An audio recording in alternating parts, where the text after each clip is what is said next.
So first I want to give a disclaimer that this is not a tutorial because I've had quite a few people really interested in having a pattern for these dolls, and I just want to say before we even get started that I freehand all my dolls. So there is no pattern. I don't even use a pattern.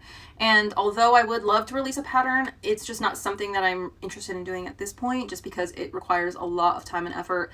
I've tried recording down like what I'm doing as I'm going, and it just gets confusing really quickly. It's hard to verbalize, and then you have to have people test the pattern, and you have to have tech editors. It's just a lot of work that I don't want to do. I'm a creative, right? I want to make the art. Making a pattern is just something that at this time I'm just not interested in doing, and I also have not perfected my dolls yet. Like there's still proportions and things that I'm figuring out, so I wouldn't even be comfortable releasing something right now in the way that I have the bodies. So that's the first disclaimer. I want to say that before we even get into the process video. But I am going to be going over some of the techniques that I use, and also just in general the process and steps I take to make a doll. So if you do want to make something similar to this will still be a really beneficial video for you to watch, and I would still recommend it.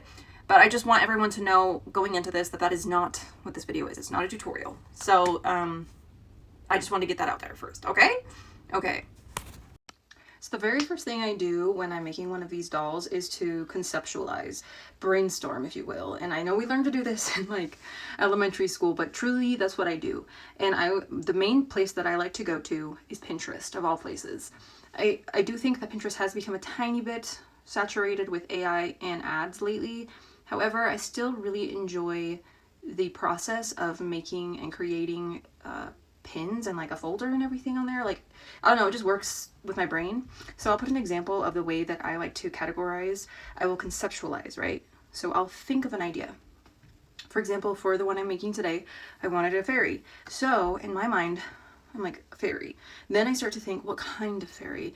Like, because there is scary fairy, there's like mothy fairy, there's like girly fairy. And the idea that I had was very much so like kind of retro and like very fairy tale-esque, like almost Thumbelina like I don't know, just colorful, bright, almost 90s 2000s even. I was thinking like a shorter like little mullet hair in the front, something like that. So that was what I was conceptualizing in my mind. So then when I created the folder on Pinterest, I was adding photos that were adding something to that concept. And really that just depends on what you're envisioning in your mind. And sometimes I will add something to a pin, like a Pinterest folder, that's not necessarily exactly what I'm wanting to do, but it has elements of what I want, if that makes sense. So like I may not like the way the hair on this one, but I like its outfit. And it still gets pinned to the pin board, even if it's not exact, if that makes sense. I'm just conceptualizing, putting all the ideas somewhere to then create something from all those ideas. And it's really nice too, because you can click on other things and it'll take you to other similar pins, and it's just easy to conceptualize on Pinterest. So that's where I started, okay? So the next part of my process is I will draw up like a rough draft of what I'm imagining the doll to look like. This is a much more detailed drawing. I decided to just like go the extra mile for the drawing, because this is what I was doing before.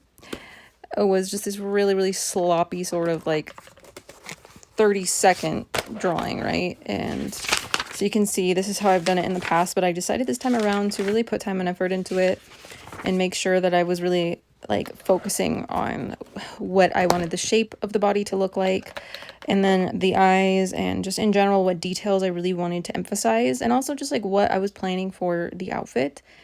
And I think too, just like when you have a full concept that's not just like a rough draft like I was doing, I do feel like it tends to come together quicker. So I've just finished drawing the outline, like the main idea of what I'm imagining for the doll and the main shape that I'm hoping to make, and then what I want the eyes to be sculpted like, and the lips. And then I'm now going to go through and pick out the color scheme of what I'm imagining. And I have this giant thing of markers right here, so I'm going to go ahead and look through all those and then find the color scheme I want to use for this particular doll. So this is the color scheme that I've come up with. It's like kind of these fun pastel colors, and depends on really the supplies that I have, but that could change just a tiny bit, but it's like what I'm envisioning, right? So next I'm going to go over this with like a pen or a more permanent color, and then we'll get to coloring. All right, so I have finished outlining this with pen. I did mess up a few times, like here, and I'm not perfect, people, but anyways, this is what we're left with. Now I'm going to color. All right, so I've picked my colors and now I've colored the design. So after I do this, this is when I start conceptualizing the body and figuring out what yarn I'm going to use as well, because I have a huge yarn stash that I like to look through first before I go purchase anything. Because if I can use what I already have, that is ideal. But sometimes I don't have it, but most of these colors I do have. So I'm going to go look through my yarn stash and then try and pick all the yarn that I want to use and make sure it's all similar weight, because if I try to use different weights for the body, notice how like I'm going to make the legs green as like stockings. Instead of making stockings, I'm just going to make the legs green, if that makes sense. So I'd want to pick a yarn that is the same weight as like this pink color, if that makes sense. So I'm going to go look at my yarn stash now. As you can see, my yarn pile is looking insane. But I found this pink color that I think would be really good for the body. So now I'm going to look and see if I can find a good green. I have a green right there. I have this green right here. I have a green there, but I don't know, like the bright green is speaking to me. I don't know about the rest of these greens. I'm going to keep looking and see what I can find that would match well with this pink color. So these are the colors I ended up pulling. I'm not going to use all of them, but these, I just wanted to like put them up against each other to see which ones look good together. This is the lightest purple I had. It's not quite as pastel as this one, but I do like that color of purple. And I do know that I'm going to use this as the skin. So those two, and then I'm going to use this blue. It's a little bit lighter than the one on here, but I do like this. And I think it looks good with these. So I'm going to pick that one. And the green is kind of bright, but I like that. So I think I'm going to keep the bright green. Now the like really bright pink. I can go with this. Hopefully I would have enough. I would only do like the shoes in this, or I have this. I think the pop of color actually kind of works with this particular one. And then I always plan to do the hair in this like sparkly white that I got from my mom, I think. She found it at a yard sale. And then this yellow I think would be perfect for the outer edges of the butterfly. So I think I'm going to put these ones and this one back. And then I think those are it. So but the thing is I'm going to test it and we'll see. It might change. So I have started crocheting. I usually will try a few different sizes. This one was a tiny bit too small. Then I tried this one. This is a 2.25 millimeter hook. And I used this yarn. And as you can see, sometimes this will take multiple tries of getting like the right shape I want. But I did get the correct shape I wanted. And then I started going for the leg. So I'm going to keep working on this. I'm almost to the calf. And then I'll kind of like, when I get to the calf, I've been increasing here to make this part larger. But when I get to that point behind the knee, I will decrease dramatically. And then I will increase in the front because the knee will be on the front, if that makes sense. So I'll show you what happens when I do that. Give me 1 second. So here it is after I've done the decreases. So as you can see, there is like this bump right here. I still need to fill it with more filling for it to fill out perfectly, but as you can see, it kind of creates this like little calf muscle right here. And then I increased right here to make the knee. It still needs to be filled with a tiny bit of filling, but I did also put a skewer into this, and this is how I keep and maintain the body structure, is with these skewers. These are literally just like for like kebabs, like shish kebabs. I just got it at Walmart, but I think they're perfect for this because they're easy to cut and break if you need to, and I feel like, I don't know, they're just like good for the inside structure of the doll. So that's where I'm at. So I'm getting further along with the leg.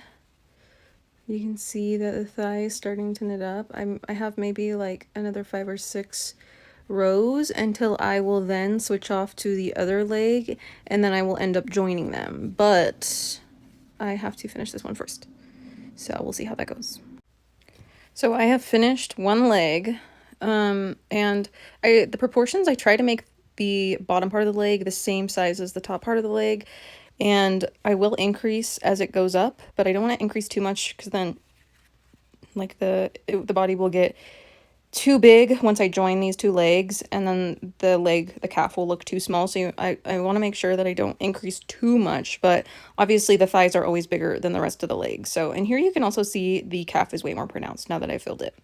And then I've started and I'm doing the exact same thing with the other leg. So we'll see how this goes once I get through this leg, and then I will join both legs together.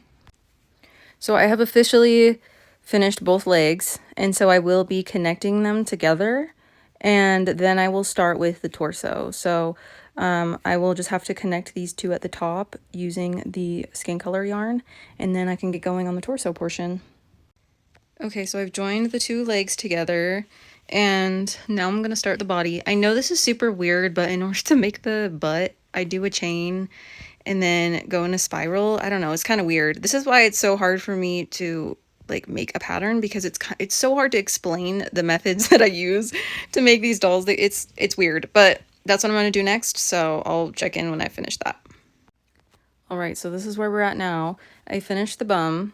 And I know like the chain and everything seems really weird, but it really, I don't know why, like the shape just looks so good when you do it like that. And I know it looks weird right now, but basically now what I'm going to do is slip a stitch here and then go all the way around here. And this is basically how I'm going to start the stomach and like torso part. So I'll come back when I finish that. All right, so I have connected them and started on the waist. I still got to like move some of the fluff in here to make sure that it's all where I want it to be, but we're making good progress. We're to the waist, and I'll be doing like the stomach now. So she's looking cute though. I'm pretty excited about this one. So I have officially done the waist and then the boobies. So this is where I'm at. I will continue. And then I also, when I got to the arms, I chained so that when I come back to do the arms, all I have to do is pick up these stitches and then just go all the way around till I can get the arm. But this is where we're at with her. She's looking real good. Body's T for real. So anyways, that's where we're at. So I just finished both arms. And right now I just need to weave in, I don't weave it in like the whole thing. I just weave it in a little bit and then pull it through as much as I can and then cut it. I don't know if that makes sense, but she's finally done. Her body is finally done. So we can move on to one of my favorite parts, which I will explain next. So I don't know if you guys have noticed, but since I started crocheting this, you see all the little fuzzies on this. So this is one reason why I really like using acrylic yarn when I make one of these dolls, is because there comes a point where you do need to use heat to seal in the fibers and also like get rid of all these like flyaways, if that makes sense. So I have this heat gun, and you have to be very careful because if it's too hot, it will melt it. But you want it to melt it, but like just a little bit. You don't want it to burn. It will burn the yarn if you're not careful. So I use this to kind of get some of these fibers to kind of form, and they're not all like fuzzy, if that makes sense. So I'll come update when I'm done with that, because it's kind of hard to do two with one hand. So I did do one leg, so I wanted to show you the difference, if you can even see between one foot, this foot and the other foot. Like that's what it does. It like seals in any flyaways, and it kind of melts it so that it's stuck together and that you don't get any like any type of fluff or pilling of any kind. So I just did that one leg to show you the difference. So now I'm going to do the rest of the body. Okay, so I'm officially done with the heat gun, and as you can see, it just like crispifies it. Not like in a really hot crispy way, but like in a, now all the stitches look so uniform, everything just looks so neat, shape looks amazing. So this is where we're at. We're gonna move on now to the outfit, and then I also have been toying with doing the hair prior to the outfit because of how much I end up moving it around when I do the hair, so we'll see. But I'll update when I have the next step ready. Okay, so I wanted to update. I started making a little outfit, and the best way I can describe how I make the outfit is exactly how I make my own crochet clothes.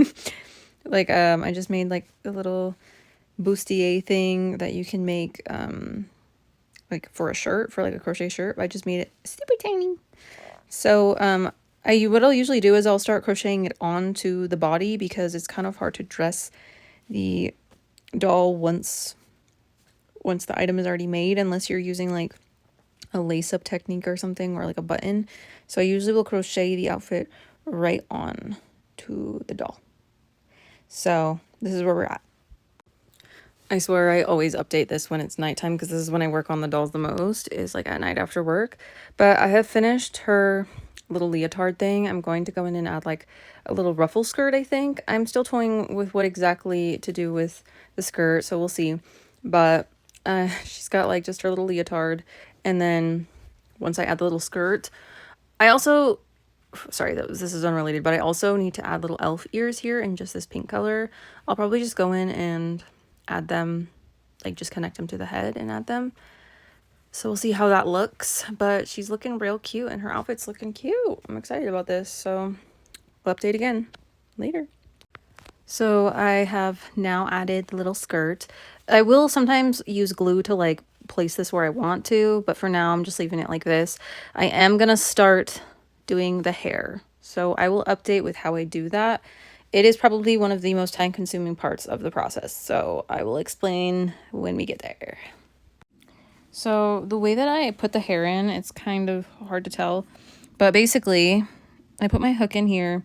I go into like one of these, sorry, it's hard to do one-handed.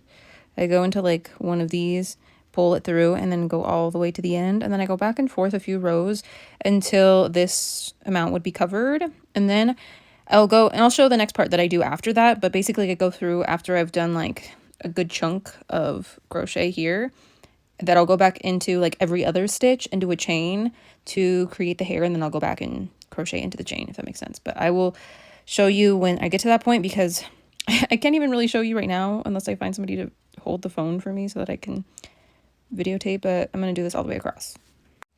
So as you can see, I crocheted back and forth for a few rows just to cover up any of like the head. And then you want to chain however long you want the hair to be. It will shrink when you go back into it, so I always make it a little bit longer than I want it to be, if that makes sense, because once you go back into the chain, it will like bunch up a little bit. So I'll come back when I have finished a strand of hair. Okay, so this is what it looks like when you do the strand of hair and you crochet back into the chain and go back up and connect here. You'll want to do that. Sorry, my TV's turning back on. But you'll go all the way through here and do that. I do every other one. And then as I get further up, sometimes I'll do every couple. Just kind of depends on how dense I want the hair. But as I go up, I'm going to make the hair shorter on top. So if it's more dense at the bottom, that's fine. But that's why it takes so long, because it's just, I do like every 3 rows or so. I'll do another line like this, back and forth. But I'll do a special one at the top where I make a part, especially if I'm going to create a part or bangs. You'll make like a line here for the bangs if you're going to do bangs, but it's a different method for that. So I guess if I get to that point, I'll videotape that as well. So I did start sculpting the eyes and the lips. This time I'm using this Sculpey type clay, but I have used the DOS, just like regular clay that air dries, and it's more like pottery type of clay. But I'm trying this just to see if I like it or not. So far I like it. I sculpted the eyes and the lips, and then I just baked them. So this is what they're looking like. And then the step I take to before I paint them is I will sand them down. So it's actually funny, but I use like a nail, like a nail drill to do it, because I don't know, I just find that it works better than like sitting there and trying to sand it with sandpaper. You can get more details. So I do make the eyes usually a little bit bigger than I anticipate them to be, just so that I can sand them down into like the right shape and right size. So I will do that now and I'll update you so you can see the difference. So I just finished sanding these. So they're nice and soft and like velvety now. They're not like all rough. And so anyways, I think I'm going to take a mold of these this time, because if I want to use this eye shape again, I have a mold of it. And same with the lips, but these are pretty much ready to paint. So I'll show you the painting process when I'm ready to paint them. So now the next part is to paint the eyes and the lips. Now I'm going to tell you something that is probably going to be shocking to some of you, but I use nail polish to paint to paint the eyes and the lips. The reason I do this is because it just, for some reason, being able to cure, because I use gel polish, being able to cure it and it dries really quickly, it makes it so much easier to paint. It goes by quicker, and it just has this like really nice sheen to it, and then you can seal it in with like a gel top coat. I don't know, it just like works for me. I might change it in the future, but like for now, I love this method. So I'm gonna go look through my nail polishes and pick something out. So I've picked out the colors that I'm gonna use. Sorry, I have this like blue and this pink, and then I always use black and white. So I always have my black and white. I'm going to put it in like this little paper plate, and so that I don't have to use the brush that comes with the nail polish. I have like my own brushes that are more precise. So I'm going to do that. I usually will put like the base coat on first that you would when you're painting your nails, because I don't know, it just helps the paint like stay on. I don't know how else to describe it. Then I'll go in and I add several layers of the paint, because usually it takes like a few layers to get the, you know, the consistency and the color. So I will update when I've started painting.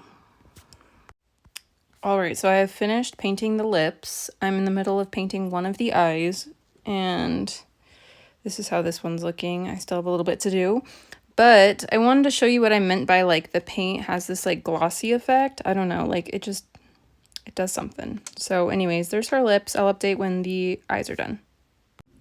All right, so I've finished painting them. So they're starting to come to life now. I still have to add the lashes, so I will show how I put those on after. But this is the result of the lips and the eyes. So I'm pretty happy with them. So I have some of these like small clusters, and I have some glue. So I'll just put some glue into something like this, and then I'll use tweezers to dab the clusters because it's easier to do it that way. And then I'll place it right on this outer corner where the black is. So I'll update in a second. All right, so this is the update. I've glued on the lashes. I'm gonna let it dry. I might trim some of them like to be more slanted or something, so we'll see. I also have to add bottom lashes. So to do that, I cut these into like little smaller ones, and that usually works. All right, so this is what they're looking like. I do also trim the lashes to be smaller. I'm gonna have to trim both sides probably a little bit with the top and bottom lashes, but I just wanted to update so you guys could see what they look like. So now I'm just waiting for the glue to dry, and then I'll go in and trim any lashes I need to be trimmed. So I finished crocheting the hair, and then I actually use a straightener after I finish because it will be like ringlets afterwards. Like the texture will be very curly, so I go and I straighten it, and it tends to like help with the texture unless you want really curly hair. If you want curly hair, like for example Ida, she's got curly hair, this is like the texture that you'll get. So you'll want to straighten if you don't want super curly hair. I just wanted a nice wave to her hair, so when I straightened it, I just did not, the ends I did not put through the straightener, and then this is the texture I was left with.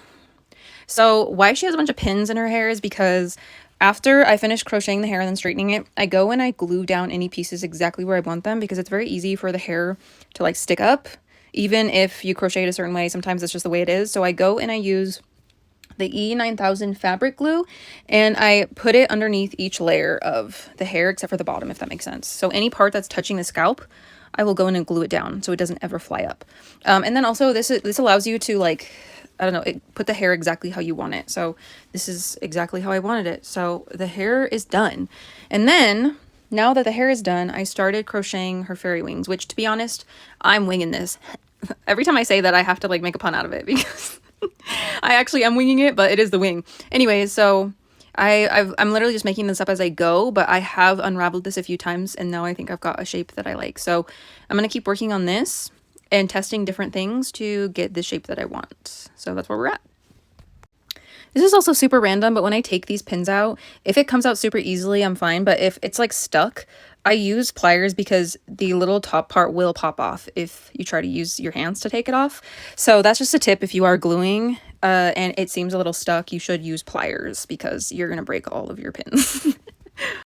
So the very next part of my doll, sorry, I was eating Wendy's chili earlier. Okay, anyways, so the next part after you finish the hair, after you finish the body, is now we're going to decorate her little outfit. And so that requires some ribbon and stuff. So I have like an insane amount of ribbon in here. And then I also have tons of stuff in here. I was thinking putting flowers in her hair because my original concept art had flowers in her hair. So I might do that. And these colors would go wonderfully. And then let me look at the reference image. So this is the concept art. So looking at her, it looks like we need maybe a bow that matches the color of her feet and some lace up that will match the color of her feet as well. And then obviously these flowers would be probably perfect for this, for these little flowers in her hair. We need to add maybe like some lace or something on her outfit, and then she's got green straps, and then she's got like a green choker with a flower. So I don't know if I want to use one of these flowers or if I want to use like a bead flower. I'll just have to look through all of my stuff, but I'm going to look through all of the ribbon and all my supplies and see if I can find anything that's going to match this. All right, so I've picked out some stuff to kind of just like put it up against the doll to see what I like. So I don't have a lot of green to choose from. I have this, but it doesn't really match this green very well. But this pink does match this, so I might use these to lace them up. They look a little bit, it looks a little bit too thick. We'll see. I'm gonna try. And then I have a few different, I found this purple one that could be lace here, but I also found this one that's like a purpley blue. I think I might like this one better because it's more subtle and it's got a tiny bit of sparkle. And then I need to find straps. And I didn't have a green one other than this one, and I didn't really like it, so I thought maybe this would actually look really good. So I have that, and then I still need to decide if I'm going to use ribbon for her choker or if I'm going to bead it. So I have to look through all my stuff to figure that out. And then I thought these would be so cute on her feet like this. Like those little slippers. So I'm gonna test some things, see if I like it, and then I'll get to like gluing and figuring out how I want to decorate her outfit. So I've finished crocheting the wings, and before I attach them, and I think I might put wire, I'm not quite sure, but before I do that, I'm going to block them because they've curled a little bit. So I'm going to go submerge them in water and then block them to this board with pins. So I've pinned them to the pin board. We're going to let it dry, and then afterwards I'm going to probably put wire around the edge when I crochet. I crochet it into the edge so that they can be posed. I don't know, we'll see. I've never done something like that, so it'll definitely be a learning experience, but at least we have them blocked, and then I'm going to weave in these ends as well. So the wings are done blocking. I felt them. They're completely dry. So I'm going to remove them from the board, and then I'm going to crochet around in this yellow one more time, but I'm going to enclose wire in between, if that makes sense. Well, actually, no, I'm going to wait to weave in the ends until then maybe. I don't know, but I am going to weave in the ends as well. So I'm just letting you know that is what I am doing so that these wings can be posable. However, I've never tried this before, so I guess we will see how it goes. So I finished adding the wire to the wings, and then I felt like they needed a tiny bit more structure, so I actually glued them onto this felt, and I was just pressing them, and they've only been drying for maybe 15-20 minutes, so I'm going to keep pressing them, but I basically just did that so that they were a bit more structured. And then I added some things to her outfit, so I'll show you. I added these little rosettes, and then I added this like pink, like, what is that called? Like band right here on top of the purple. And then I added a bow, and then I added this like little sparkly blue purple lacy detail. So it's exciting. And then I put her little choker, and then I put on her eyebrows. I decided to do yellow instead of white so that you could see them better. And then now I'm just waiting for these eyes. I reinforced the eyelashes, so I'm waiting for them to dry. And then I'm going to test a few different faces on her to see which one I like the best. And what I mean by that is I just kind of move and position the eyes in different ways to see what I like the most until I can, like, I don't know, visualize the character that I'm seeing in my head. So that's where we're at. We're so close, guys. We're so close. So one of the parts of making this doll, these dolls, is that you kind of have to make things up as you go and figure out what works for the doll and what doesn't. So I've tried to figure out a few different ways to attach these wings, and I did try this way, and they don't seem very structurally sound when I put her upright. So I'm going to try a different method, and I think I'm going to try and attach the wings closer up this way and use something a bit more structured to hold them up, if that makes sense. So I'm probably going to take this off and take this off even though it's glued. And we're going to try again until we find a way that works. So let's do it. So this is what I'm doing now. I'm putting like this stick through here, and then I'm going to attach it to her back so that it's a little bit more structured.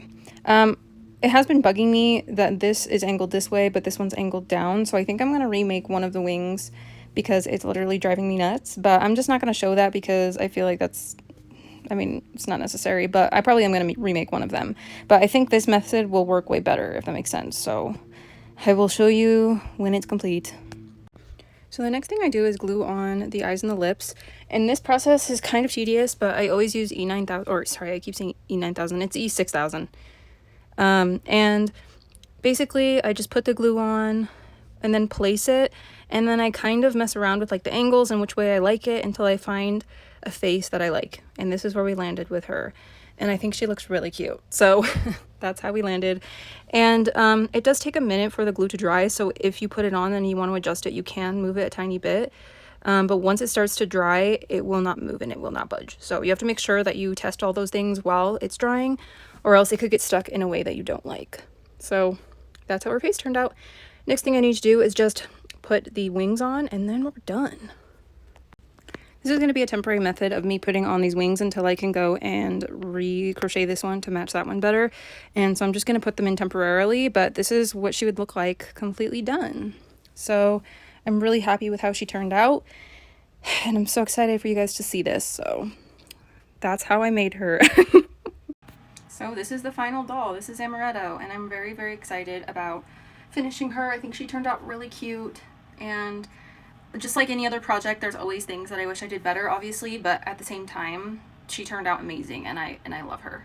So welcome to the family, Amaretto. We're lucky to have you here. So that's her.